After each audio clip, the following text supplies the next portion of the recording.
할렐루야. 오늘도 함께한 우리 모든 성도들에게 우리 하나님의 크신 은혜가 함께하기를 주님의 이름으로 축원합니다. 명절은 잘 보냈습니까? 굉장히 오랜만에 뵙는 것 같아요.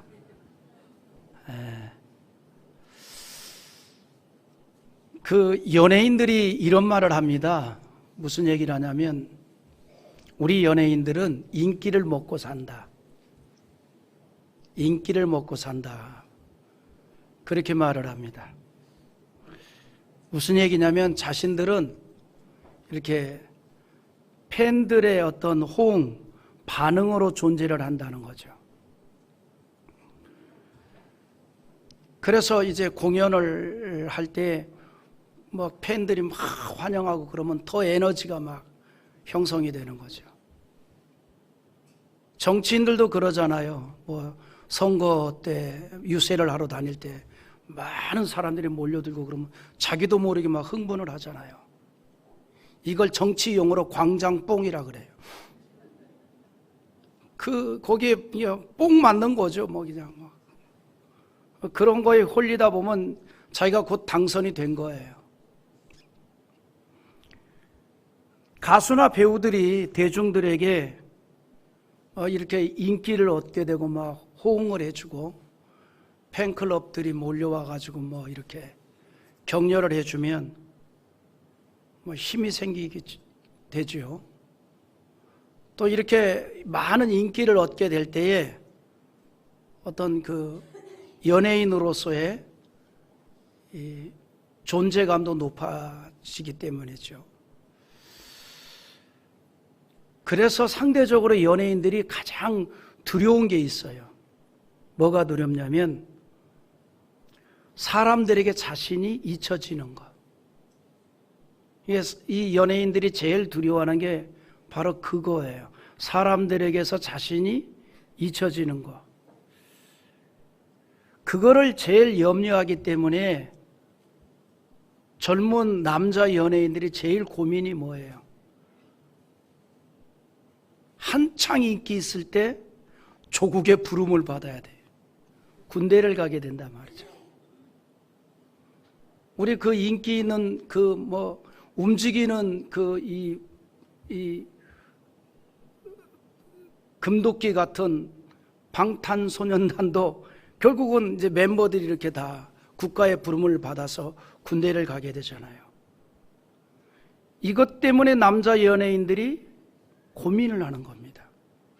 한창 인기를 온몸으로 받고 있을 때 혹시 내가 군대에 가 있는 사이에 잠시 활동을 접음으로 인해서 팬들에게 잊혀져 버리지는 않을까, 그런 염려를 하게 되죠. 그래서 길이 있다면 어떻게 해서든지 군대를 면제받을 수 있는 길이 없을까, 이런 고민을 하게 됩니다. 그래서 누구보다도 그 사람들에 대해서 가장 민감한 인생이 누구냐면 아마 연예인들이 아닐까 생각이 돼요. 사람들의 시선, 사람들의 관심, 반응에 가장 민감한 직업, 민감한 인생을 살아가는 사람들, 연예인들이죠. 극도로 예민하죠. 그래서 어떤 연예인들은 팬으로 여겼던 사람들로부터 악성 댓글을 받게 되면 그것을 극복하지 못한 채 이 세상을 떠나버리는 일도 있잖아요. 너무 민감하니까. 너무 민감하니까. 의외로 그래서 인기 연예인 중에 공황장애라든가 우울증을 겪는 사람들이 의외로 많습니다. 의외로 많아요. 왜냐하면 너무 그 사람들의 반응에 민감하다 보니까, 너무 예민하다 보니까. 그런데 이런 모습이 어떤 연예인에게만 있는 게 아니라 우리 모두에게도 있다는 사실이죠. 왜냐하면 우리 속에는 누구에게나 육회, 통쾌만 있는 게 아니잖아요. 슬픔과 우울, 이런 갈등, 이런 것들이 다 내재되어 있지 않습니까? 심지어 바울 사도도 그런 시기가 있었어요. 갈등의 시기. 의외지요? 예수를 만난 이후에 자기의 모든 걸 다 배설물로 여기고 날마다 승리의 메시지를 전했던 바울도 때로는 자기 속에 있는 자아를 보면서 갈등을 할 때가 있었다는 거죠. 우리가 알다시피 바울이 사울이었을 때, 즉 예수를 만나기 전에 그는 기독교에 대해서 대단한 핍박자였습니다. 그러나 예수를 만나고 나서 완전히 변화된 인생으로 살아가지요. 자신이 그토록 핍박했던 예수를 오히려 세상에 증거하는 일에 자신의 일생을 바쳐버렸습니다. 여러분, 바울이 얼마나 기독교를 핍박했는지 예수님께서 친히 바울에게 나타나셔서 뭐라고 얘기하냐면 너가 핍박하는 예수다. 얼마나 핍박을 했으면 그 예수님이 직접 나타나셔서 너가 핍박하는 예수다. 사도행전 9장 5절에 대답하되 주여 누구시니까 이르시되 나는 너가 박해하는 예수니라. 나는 너가 박해하는 예수니라. 예수님께서 나는 너가 박해하는 예수다라고 말할 정도로 핍박자였지만 예수를 만나고 나서 완전히 다른 사람이 되었죠. 그리고 다른 인생을 살아갑니다. 그토록 소중하게 여겼던 모든 세상적인 것을 배설물로 여기고 오직 예수를 증거하기 위해서 한 생애를 살아갑니다. 그리고 그 일 때문에 고난과 핍박을 당했지만 그것조차도 기쁨으로 여겼던 바울입니다. 누구도 따를 수 없는 경건한 삶을 살았습니다. 세상에 대한 그 어떤 욕심도 없었습니다. 그가 가진 욕심이라면 단 한 사람이라도 복음을 더 듣고 구원받는 일이었습니다. 성자가 따로 없지요. 바울은 말 그대로 성자입니다. 물론 우리가 기독교 신앙적 입장에서 성자지요. 거룩한 자. 하나님의 은혜로 예수 그리스도의 보혈의 공로로 우리는 거룩한 자가 되었습니다. 거룩이란 말이 구별됐다, 세상 사람과 구별됐다 이 말이죠. 그런 의미에서의 바울이 성자가 아니라 또 다른 차원의 성자라 이 말입니다. 바울에게 있어서는 신앙에 있어서 어떤 흠도 찾을 수 없는 삶을 살았습니다. 복음을 증거하는 일에 대해서는 대단히 담대했고 죽음도 두려워하지 않았습니다. 그런 바울이었지만 그도 자신의 내면 속에 있는 또 다른 자아를 발견했습니다. 그리고 그것 때문에 갈등을 합니다. 복음 전도자로서 오직 예수만을 위해서 살아왔다라고 생각을 했고 선한 것으로만 가득한 줄 알았는데 어느 날 보니 그게 아니었다는 거예요. 그래서 번민을 하고 갈등을 하는 겁니다.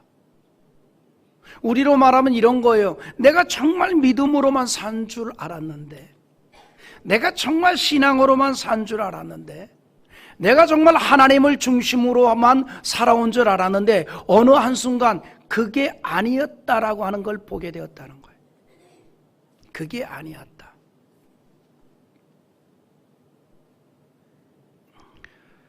바울 사도가 자기 내면의 세계를 보니 두 자아가 존재했다는 거죠. 선과 악이 공존하고 있다는 거예요. 그걸 본 거예요. 마치 지킬 박사와 하이드와 같은 이중성을 보았던 겁니다. 이중성. 여전히 신앙으로 완성되지 못한 자신을 발견한 겁니다. 어쩌면 이것이 우리의 일반적 모습일 수도 있습니다.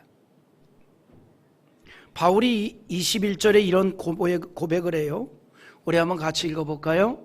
그러므로 내가 한 법을 깨달았느니 곧 선을 행하기 원하는 나에게 악이 함께 있는 것이로다. 말씀드린 대로 바울은 자신은 항상 선을 원하는데, 그리고 그렇게 살아온 줄 알았는데 자신 속에 악이 함께 공존하고 있다는 거예요. 악이 함께 공존하고 있다. 바울은 지금까지 오직 예수의 복음을 증거하는 선을 행했다고 여겼는데 돌이켜보니 항상 선을 행한 게 아니었다는 거죠. 항상 선을 행한 게 아니었다. 19절에 또 한번 읽어보지요. 같이 봅니다. 내가 원하는 바 선을 행하지 아니하고 도리어 원하지 아니한 바 악을 행하는도다.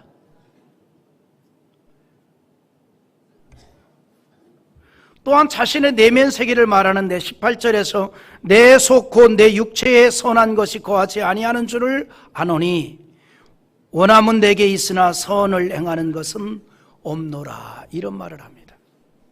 바울은 예수님을 만난 이후 진심으로 예수의 사람이 되었고 신실한 사도였습니다.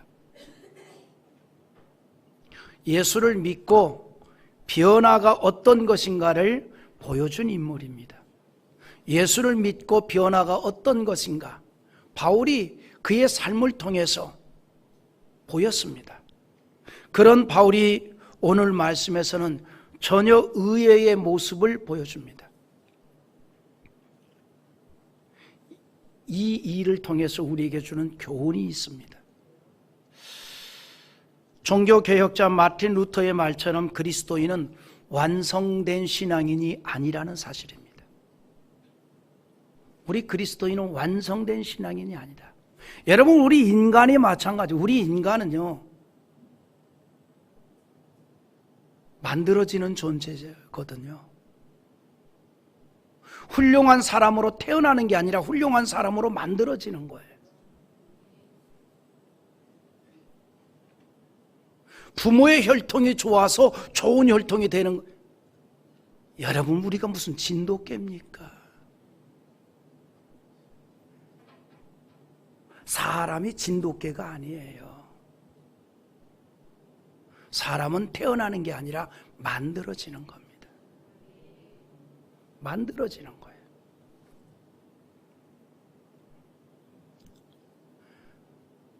어느 분야든지 그 분야의 사람으로 만들어지는 거예요. 끊임없이. 우리 신앙도 마찬가지라는 거예요. 어느 날 갑자기 대단한 신앙의 사람으로 떡하니 태어나는 게 아니라 이 말이에요. 어제까지 망나니가 오늘 예수 믿는다고 갑자기 그냥 바울이 되는 게 아니라 이 말이에요. 만들어져 가는 거예요. 신앙의 사람으로 만들어져 가는 과정이에요. 계속해서 만들어져 가는 거예요. 다만 어떤 사람은 좀 빠르게 신앙이 성숙되어 가는 사람도 있고, 어떤 사람은 좀 천천히 되어가는 사람도 있고, 중요한 것은 어제와 오늘과 내일이 달라지고 있다면 가능성이 있다는 거죠. 그래서 마틴 루터가 그리스도인은 완성된 자가 아니다 이 말을 한 거예요. 그리스도인은 완성된 자가 아니라 이 말이에요. 그러니까 그리스도인으로서 완성이 아니라 만들어져 가는 거예요. 끊임없이. 그러다가 주님이 됐다, 이제 세상에서 그만 살아라 그러면 그때가 이 세상에서의 완성의 이 과정이 끝나는 겁니다. 예수 믿는 사람이나 안 믿는 사람이나 똑같이 실수를 하고 갈등도 하면서 살아갑니다.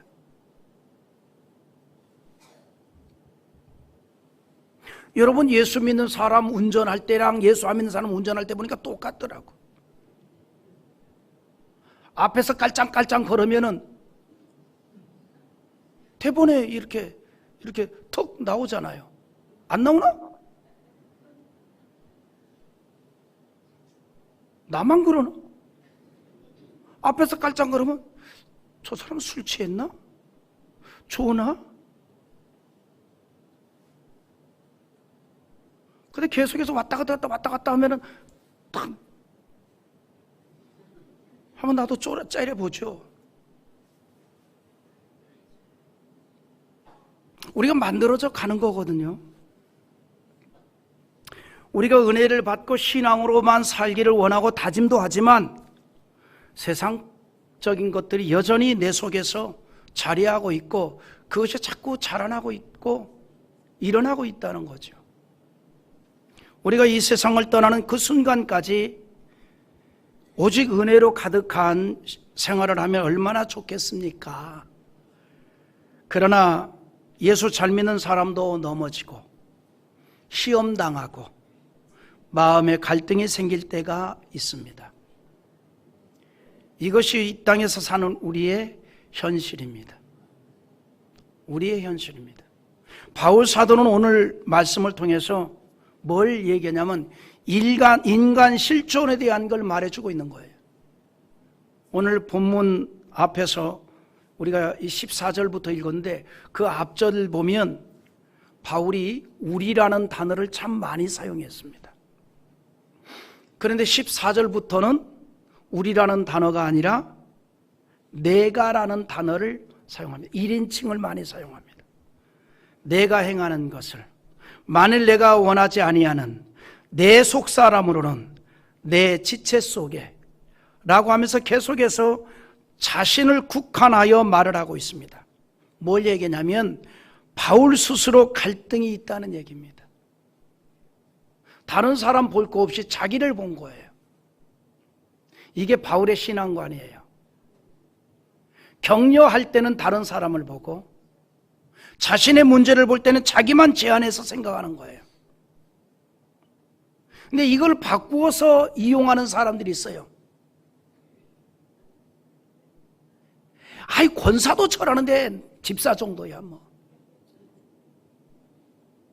긍정이 아니라 부정으로 이용해 먹습니다. 목사님도 성질 부리는데 내 정도야. 그 부정으로 이용을 해 먹어요. 그때만 우리를 사용합니다. 그때만. 여러분, 우리는 우리라는 단어를 사용할 때는 나누어 먹을 일이 있을 때 사용하시기 바랍니다. 맛있는 거 먹을 때, 야, 이거 혼자 먹기는 아깝다. 누구랑 먹지? 갖고 오세요, 갖고 오세요. 근데 바울은 앞에서 우리라는 단어를 참 많이 사용했는데 자신의 문제만을 놓고 볼 때에, 자신의 이중성을 놓고 볼 때는 우리라는 단어를 안 씁니다. 나만 보는 거예요. 나만. 내가 이렇게 말합니다. 제가 이런 오늘 설교 준비를 하면서 이 말씀에 개인적 은혜가 됐어요. 어떤 지적을 할 때는 나만 보았다는 겁니다. 자기에게 국한을 했던 거예요. 나에게만 국한했습니다. 그래서 바울 스스로 갈등을 하는 거예요. 여러분, 동물에게는요, 물리적인 고통만 있습니다. 물리적 고통. 신경적 고통만 있습니다. 그러나 사람은 이성을 지녔기 때문에 이성적 고통이라는 게 있습니다. 사람은 생각을 하거든요. 생각을. 정신적 고통이라는 게 있습니다. 정신적 고통. 동물과는 다른 차원의 고통입니다. 그런데 그런 일반적인 사람들과 또 다른 고통이 기독교인에게는 있습니다. 기독교인에게는 또 다른 고통이 있어요. 예수를 믿기 이전에는 없었던 고통이 예수를 믿고 나서는 생기는 고통입니다. 무슨 고통일까요? 신앙으로 살아가기 위한 고통입니다. 믿음으로 살아가기 위한 고통입니다. 믿음으로 살아갈 마음이 없고 신앙으로 살아갈 마음이 없으면 그런 고통이 없어요. 그러나 내가 믿음으로 살아가려고, 신앙으로 살아가려고 하기 때문에 생기는 고통이 있다는 겁니다. 여러분, 간단한 예를 들면 예수 믿기 이전에 주일에 나들이 가고 세상 친구들과 어울리면서 어떤 마음의 갈등이나 고통이 없었잖아요. 그냥 너무나 재밌잖아요. 그리고 약속하잖아요. 다음 주에 또 만나자. 그러나 예수를 믿고 나서 주일을 범하면 마음이 평안하지 않잖아요. 뭔가 모르게 내 마음을 어눌르는 게 있잖아요. 이거 있어야 되는데 그게 신앙인 거예요. 그것이 예수 믿기 때문에, 그것이 신앙으로 살아가려고 하기 때문에 느끼는 마음이에요. 예수 안 믿으면 그런 마음이 없지요. 그런 그 느낌이 없지요. 그런 아픔이 없지요. 그러나 그런 마음이 있다는 것, 그 마음의 감정이 자리하고 있다는 것, 하나님의 자녀라는 증거입니다. 내가 하나님의 자녀라는 증거예요.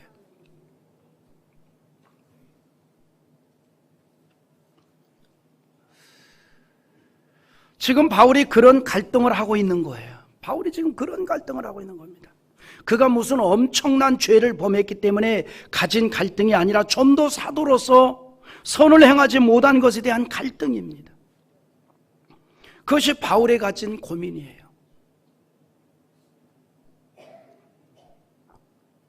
여러분, 왜 손자 손녀가 이뻐요?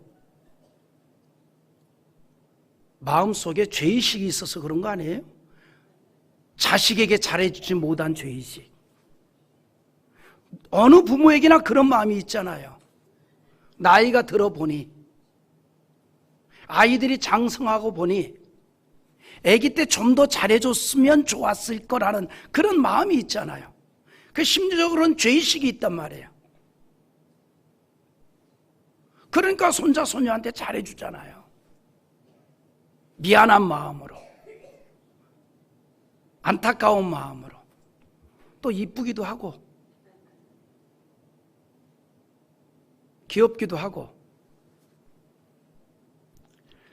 그러니까 바울이 지금 무슨 갈등이냐면, 좀 더 믿음으로 살고 사도로서 살아가야 하는데 그러지 못한, 여러분, 바울이 엄청난 일들을 많이 했잖아요. 그럼에도 불구하고 여전히 그는 그런 갈등 속에 있다는 게 귀한 거예요. 그런 갈등. 만약에 바울이 교만했다면 그런 갈등도 안 했을 거예요. 야, 내가 어떤 사도보다 더 엄청난 일을 했잖아. 누가 감히 내가 이룬 이 선교 사역을 이룰 수 있었겠는가? 갈등이 없겠죠.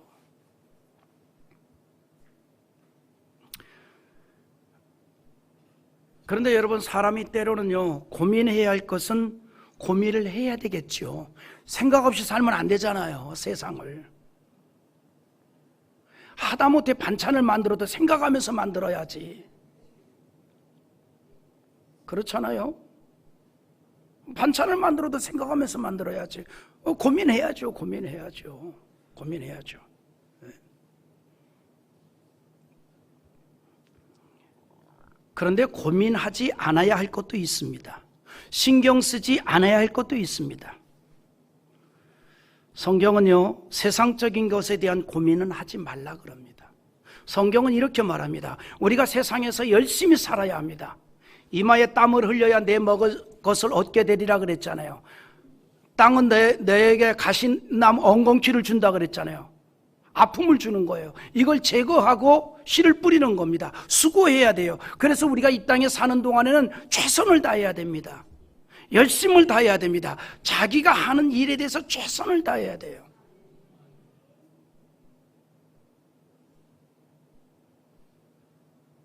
그러나 세상 것으로 인해서 고민을 하지 말라는 거예요. 마태복음 6장 27절 한번 읽어보겠습니다. 너희 중에 누가 염려함으로 그 길을 한 자라도 더할 수 있겠느냐? 아멘. 할렐루야.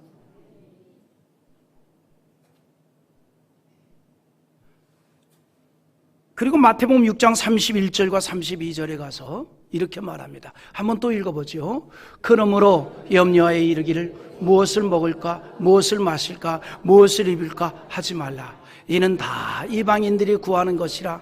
너희 하늘 아버지께서 이 모든 것이 너에게 있어야 할 줄을 아느니라. 무엇을 먹을까, 식당 가서 하는 고민 말고 짜장면 먹을까, 짬뽕 먹을까. 그럴 때는요, 둘이 가세요. 짬뽕 시키세요, 나 짜장 시킬 테니까. 그럼 나눠 먹으면 되잖아. 웃자는 얘기인데 세상적인 것으로 인해서 고민하지 말라 이 말이죠. 이건 다 이방인들이 하는 일들이라. 우리가 살다 보면 고민도 해야 할 것이 있고 할 필요가 없는 고민도 있지요. 그런 고민을 쓸데없는 고민이라고 합니다. 쓸데없는 고민. 살다 보면 정말 쓸데없는 고민을 하는 경우가 있지요. 그런데 정작 신경을 써야 할 것은 신경을 쓰지 말아야 할 것에 대해서 신경을 써야 할 것은 안 쓰고 신경 쓰지 말아야 할 것은 신경을 쓰면서 잠 못 이루는 경우도 있습니다. 신앙도 그렇습니다. 내가 관심을 두어야 할 것에는 무관심하고 무익한 것에 더 관심을 갖는 경우가 있습니다. 여러분, 신앙도요, 율법적 행위만을 가치를 둔 신앙이 있고요, 반면에 은혜를 중심으로 한 신앙이 있습니다. 예수님 시대의 바리새인들은 주로 율법적 행위만을 근거로 신앙생활을 했습니다. 그러다 보니 부정적인 지적을 하게 되는 거예요. 율법적 행위에 가치를 둔 신앙인들은 뭐에 관심이 생기냐면 지적하는 데 관심이 생기는 거예요. 여러분, 미국을 세운 청교도들의 신앙 정신이 있습니다. 그런데 이 청교도들의 신앙 정신이 세월이 지나면서 세상에 물들어 버린 신앙이 있는가 하면 오히려 더 세상과 벽을 쌓은 매우 극단적인 신앙도 지금도 있습니다. 그런데 미국의 이 세운 그 청교도적인 이 신앙이 세월이 지나면서 세상에 물들어 버렸어요. 여러분, 미국의 정통적인 역사 있는 교회는요, 주일날 전부 정장 입고 교회 옵니다. 지금도 한여름에도 갖춘다 이 말이에요. 의복을 갖춘다. 그런데 이제 그런 청교도 정신이 완전히 이제 이 희석돼 버린 그러한 이 자유주의적인 그러한 형식의 이제 신앙이 된 교회들 보면 옷차림도 가벼워요. 그래서 목사님도 청바지에 티 입고 올라가서 설교를 합니다. 나도 그래 볼까 했는데 배가 나와서 못하고 있습니다. 얼마나 웃길 거예요. 내가 청바지에 티 입고 올라가면 똥배 나온 거 사람들이 다른 거 보면 그것만 볼 거 아니에요. 근데 의외로 지금도 아예 세상과 벽을 쌓은 청교도들이 있어요. 이 사람들은 여름에 해수욕장도 안 갑니다. 초극단적 경건주의자들이.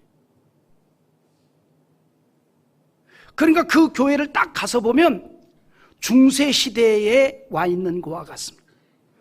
분위기가. 복음성가가 어디 있습니까? 교회 찬송가도 무게 있는 거의 그레고리안 찬트와 같은 5단음의 곡으로 찬양을 합니다.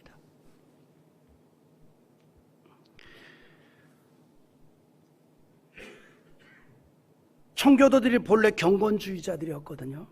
그런데 지나친 경건주의자들의 특징이 있습니다.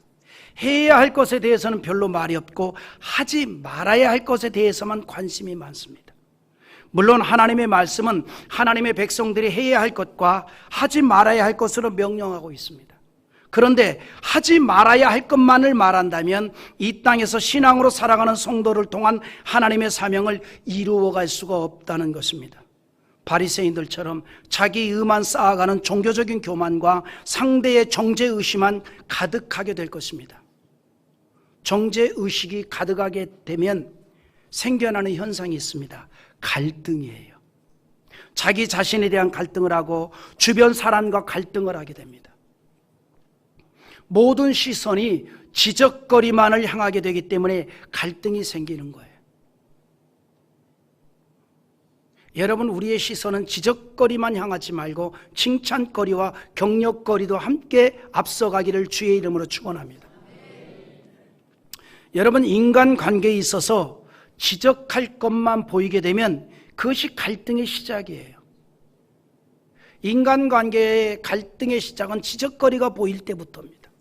부부관계의 갈등의 시작도 지적거리가 보일 때입니다. 오래전에 어떤 자매가 어떻게 당신 남편을 만났냐 그랬는데, 옛날 얘기, 옛날 다방이란데 담배 재떨이 다 있잖아요. 근데 남편이 총각 때 다방에서 하는 그 모습이 너무 멋있어 반했다는 거야. 그러니까 그냥 쭉 뽑아내는 게 아니라 뭐 그냥 도나스도 팍팍팍 만들어내고 도나스 사이에 총을 또 팍 쏘기도 하고, 그래 반했대요. 근데 살다 보니까 담배 피고 앉아있는 그 모습이 그렇게 꼴보기 싫더래. 그것 때문에 반했는데, 이게 보는 눈이 달라진 거예요. 자꾸 지적거리가 생기게 되는 거예요. 지적거리가. 갈등이 생기는 거예요. 여러분, 사람이 살아가면서 갈등이 참 위험합니다. 갈등이 많은 사람은요, 항상 마음이 무거운 돌을 짊어진 것처럼 곤고해집니다. 여러분 보세요. 어떤 사람이 평안하게 사는 사람이에요? 아무런 지적거리가 안 보이는 사람이 평안해요. 근데 자꾸 보이면 불편합니다. 내가 왜 사다리 타고 등을 갈겠어요? 자꾸 눈에 보이는데 그거를 내가 해결 안 하면 잠이 안 와. 나 편집증인가? 그러니까 나 혼자라도 낑낑 매고 사다리 올려놓고 올라가는 거지 뭐. 아, 저거는 너무 높아. 나 혼자 안 돼. 이게 지금 고가 6m 50인데.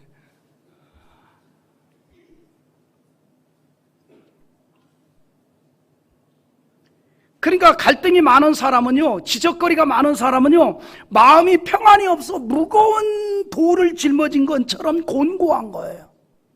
마음이 항상 무거운 돌이죠. 바울이 한때 그런 시절이 있었습니다. 그래서 자신에 대해서 곤고한 사람이라고 표현했잖아요. 24절에 고호라 나는 곤고한 사람이로다. 이 사망의 몸에서 누가 나를 건져내라 라고 했습니다. 여기에서 사용된 곤고하다는 말의 원어적인 의미가 뭐냐면 전쟁에 패한 병사에서 비례한 단어입니다. 탈라이포로스라고 하는데, 전쟁 중에 패해서 포로가 되었습니다. 제대로 먹지를 못하고 지칠 대로 지쳐있는 상태를 뭐라고 읽는 거냐면 바로 이 원문에 사용한 곤고한 자, 이 단어와 똑같은 단어예요. 기진맥진한 상태, 비참하고 불쌍한 상태. 바울이 자신을 그렇게 말했습니다. 오라 나는 곤고한 사람이로다. 전쟁에 패한 병사와 같도다. 우리가 살아가면서 갈등이 많은 사람이 이렇게 곤고하게 됩니다. 그래서 우리는 살면서 어떤 이유에서든지 갈등을 하게 됩니다. 그래서 곤고하게 되고 평안함이 없게 된다는 거죠. 갈등은 마음만 약하게 하고 병들게 하는 것이 아니라 육체까지 약하게 만들어버립니다. 갈등을 하니 곤고하게 되고, 그래서 마음에 평안이 없게 되고, 그것이 육체의 질병도 가져온다는 것이죠. 바울이 얼마나 마음의 갈등을 하고 있었는지 오늘 말씀에서 보여주고 있는데, 스스로도 자신의 마음을 알 수 없다 그래요. 지금까지 보았던 바울의 모습이 아니죠. 15절 한번 같이 읽어봅니다. 내가 행하는 것을 내가 알지 못하노니 곧 내가 원하는 것을 행하지 아니하고 도리어 미워하는 것을 행함이라. 무슨 얘기냐면, 나도 내 마음을 모르겠다. 나도 내 마음을 모르겠다. 바울은 어느 순간에 모순적인 자신을 발견한 겁니다. 마음에 원하는 것이 있으면서도 행함이 없는 자신을 보았고 그것에 대해서 체질이 되어버린 것 같은 자신을 본 거예요. 우리도 그런 자신의 존재를 볼 때가 있잖아요. 마음은 원하지만 행함이 안 될 때가 있습니다. 그리고 그것이 체질이 되어버릴 때가 있습니다. 그런데 그런 모습을 제자들도 보였어요. 예수님께서 이제 날이 새면 십자가에 달리시는 것을 아시고 그 일을 감당하기 위해서 기도로 준비를 했습니다. 겟세마네 동산으로 제자들과 함께 가셔서 기도를 하실 때에 제자들에게 간곡히 부탁을 합니다. 내가 십자가를 져야 하는데 너희들 나를 위해서라도 함께 깨어 기도했으면 좋겠다. 마태복음 26장 38절에 이에 말씀하실 때 내 마음이 매우 고민하여 죽게 되었으니 너희는 여기 머물러 나와 함께 깨어 있으라 하시고, 육신이 피곤하고 힘이 든다는 거 알고 있지만 나와 함께 깨어서 기도하자라고 부탁을 한 겁니다. 십자가의 고난을 앞둔 예수님의 부탁입니다. 그러나 제자들은 여전히 깨어 있지 못하고 잠을 자고 있었습니다. 그런 제자들을 보고 그래도 예수님께서 위로를 합니다. 특히 베드로에게 직접적으로 하신 말씀이 있어요. 마태복음 26장 41절 같이 한번 크게 읽어보겠습니다. 시험에 들지 않게 깨어 기도하라. 마음에는 원이로되 육신이 약하도다 하시고. 할렐루야. 여러분, 내 마음은요 원하고 있지만 행하지 못하는 일이 체질화되고 고착화된다면 그것이 바로 여러분 질병이에요. 그래서 우리가 항상 마음을 깨워야 합니다. 하나님의 은혜를 구하고 힘쓰는 자가 되라는 겁니다. 그런데 우리가 예수님이 제자들에게 하신 말씀을 인용을 하면서 자기 변명의 도구로 삼는 것이 일상이 될 때가 있지요. 마음에는 원이로다 육신이 약하로다. 오늘을 하루 지킨다 교회 안 가.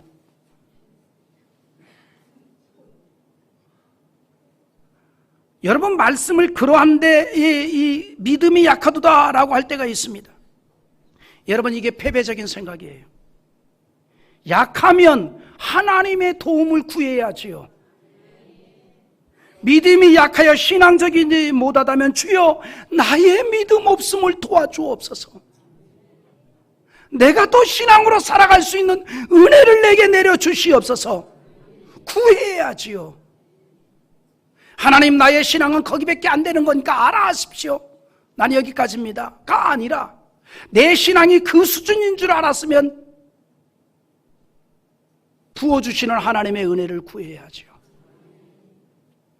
사도 바울은 오늘 말씀에서 자신을 있는 그대로 표현하고 있습니다. 그리고 그 표현 가운데서 우리 연약한 인간의 모습을 보여줍니다. 그는 무엇이 옳은 것인지 알고 있었고 그 옳은 것을 행하려고 했습니다. 사도 바울은 자신을 분열된 존재로 묘사합니다. 마치 두 사람이 자신의 존재 안에 있다는 겁니다. 그리고 그 두 자아는 각기 서로 다른 목적으로 자신을 이끌고 있음을 고백하고 있습니다. 그것을 인해 바울은 심히 고통스러워하고 있습니다. 무엇이 옳은 일인가를 알 수 있으나 그대로 행하지 못하는 무능함과 무엇이 그런 것인 것을 알되 그것을 행하지 않게끔 자제하지 못하는 무능을 알았던 것이에요. 인간의 지식의 무능을 말하고 있습니다. 만약에 사람들이 어떤 옳은 것을 알기만 하면 자동적으로 그것을 행하게 된다면 인생 참 쉽지요. 그러나 어떤 옳은 것을 안다는 것 자체가 그 사람을 선한 사람으로 만들지는 않는다는 사실입니다. 운동선수 그러잖아요. 운동선수가 그 운동에 대해 이론적으로 잘 안다고 하는 것과 운동을 잘하는 것하고는 거리가 멀잖아요.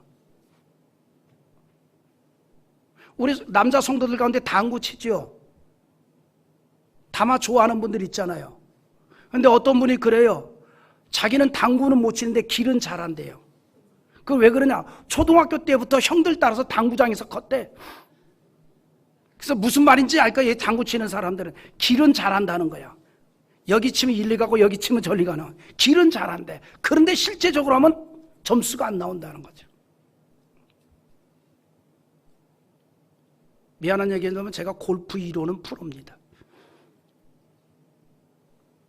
실력은 초짜예요. 우리가 이론적으로 잘 안다고 하는 것과 그것을 잘하는 것하고는 별개예요.